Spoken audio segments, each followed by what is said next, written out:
Hello, everyone. This is off script notes here. Just before we start the actual script, I'm going to be talking about the Gen Z stare today, and I'm a little late to this, but not too late, so we can get into it. This is going to hit close to home for me, because I am a Gen Z. I don't like the labels of generations, but unfortunately, it's what we use, or it's what society uses anyway. Now, based off of my demeanor, or my talking pace, or my lexicon, you might be able to guess if I'm part of Gen Z. And if you don't, that's fine. I really don't know how much of a Gen Z I come off as. Maybe I come off more Gen Alpha or Millennial. I don't know. And don't get me wrong, there's not really any justified reason to see someone acting a certain way and associate a generation with that. I think that generations are a very arbitrary way to refer to people, and you can only use it in arbitrary industries, like employment. You can use Gen Z to look at a shift in the way that employees treat their managers, or bosses treat their employees, or however the industry operates is going to change generation to generation.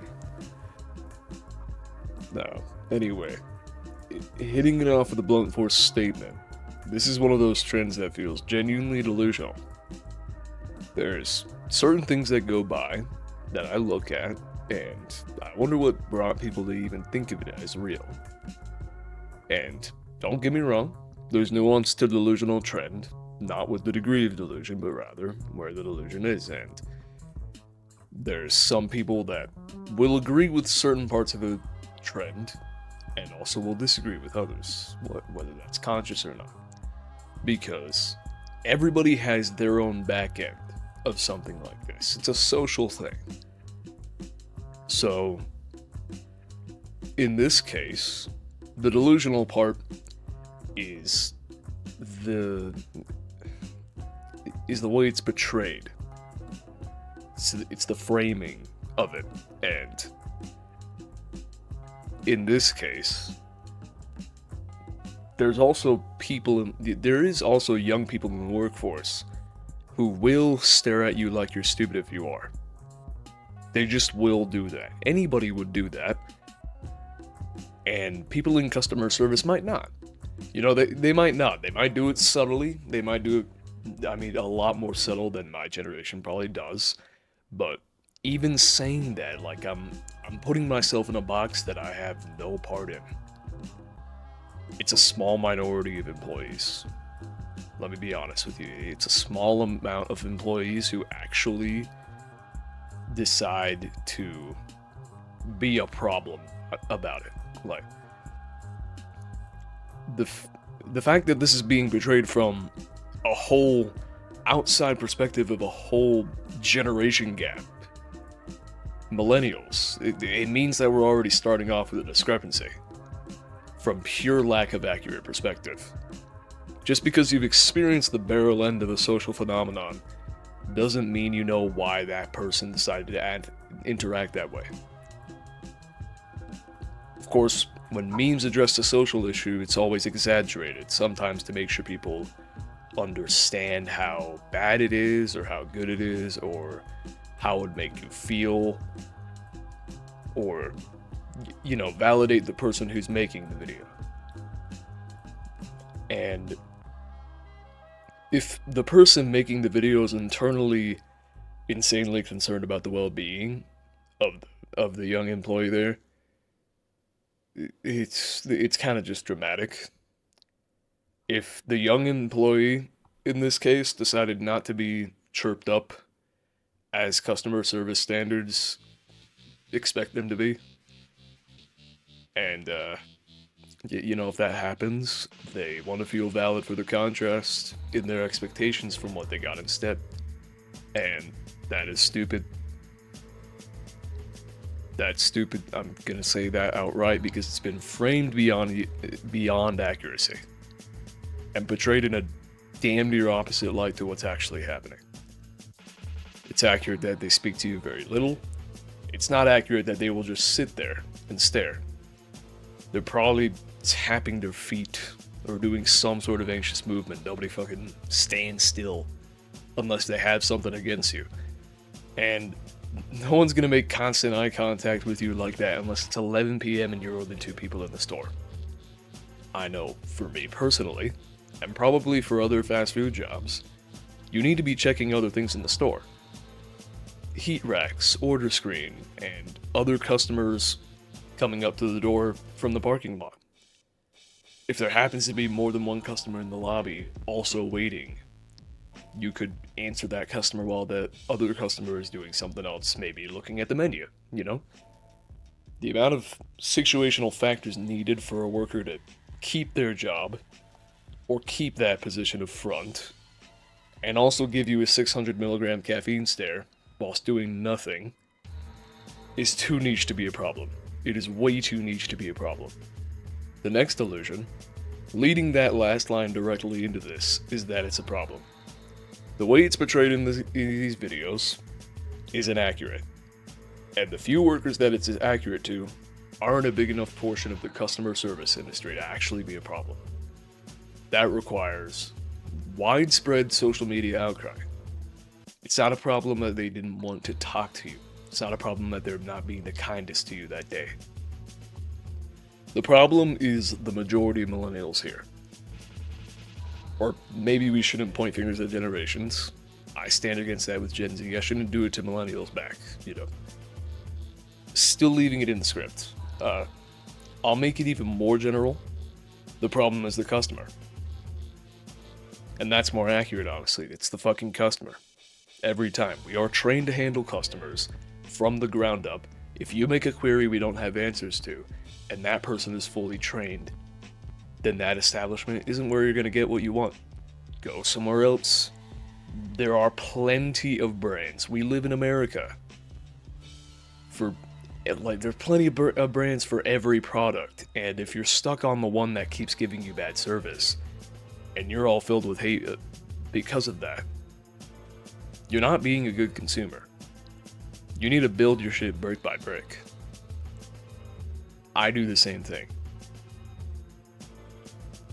I don't care if you don't have time for that, or if there's too many options, or if it's all the same, if you're blaming the person in front of you. Like, seriously, all of the valid excuses become invalid once you start acting in a way that is harming other people. If this trend perpetuated enough, if this trend wasn't already dead by the time I upload this video, like, I'm so fucking late to this shit, man. I really need to get my videos out sooner. But either way, point is, these people really don't know. They just don't know. I'm gonna leave it at that. And bringing it back down to a calmer level, you know, the reason this happens is because the majority of customers given expectations to customer service are inaccurate to what the people are being trained on, or what the bare minimum is. And they're probably raised by parents who will teach you the same thing. And they're more entitled and less observant than they are everywhere else. Like, there's a weird phenomenon that when you walk into a store, your IQ drops by the thousands, and you start wanting to be coddled like a baby. And that's dramatic. That's an exaggeration, but still true. There's a hint of truth to it.